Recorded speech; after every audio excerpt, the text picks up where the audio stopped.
doktorimiz ozdiradigan dorilarni rosa ichgan ekansiz deb aytganlar o'sha paytda. Shunga ham ta'sir qilganmi deb so'raganman. Albatta ta'sir qiladi. Organizmdagi o'smalarni o'stiradi bu narsalar. Shunaqa degan. Shuning uchun tavsiya bermasdim, ayniqsa ayollarimizga. Preparatlar ichganman, ozdiradigan preparatlar.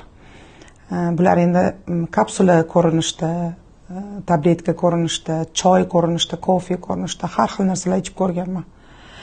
Ular yordam bermagandan keyin oxirgi marta ichganim esimda bor. Judamen degan choy ichganman.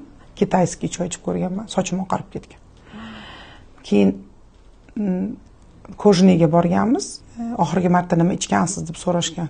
Hech eslolmaganman, chunki qanaqadir sog'ligingizda muammo bo'lib, qanaqadir o'zingizni davolash uchun qanaqadir ukolmi yoki qanaqadir dorimi ichganmisiz deb so'rashyapti deb o'ylab eslolmaganman. Keyin oxiri xo'jayinim choy ichib yuruvding-ku ozdirish uchun deb eslatganlar. Keyin ha, Judamen degan choy ichganman deganman.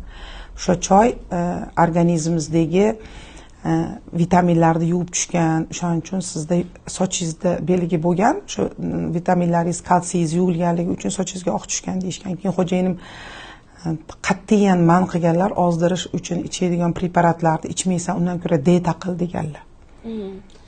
Mana shu ozdiruvchi preparatlarni umuman kimdir vrach sizga tavsiya qilganmi yoki marketing, reklamalar orqali reklamalar orqali o'sha kimdir ozidim degan odam nima ichgan bo'lsa shuni olib ichirganman. Qolganlarga ham masalan shu narsani tavsiya berasizmi? Yo'q, hech qachon. Sog'liq uchun juda ham ziyon.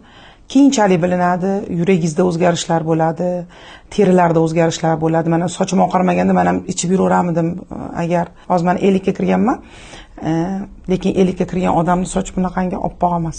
Endi deb o'ylayman, chunki men yoshimdagilarning ko'pchiligini ko'raman, sochlarida baribir qoralari bor. Menda qoralardan ko'ra oqlar ko'payib ketgan.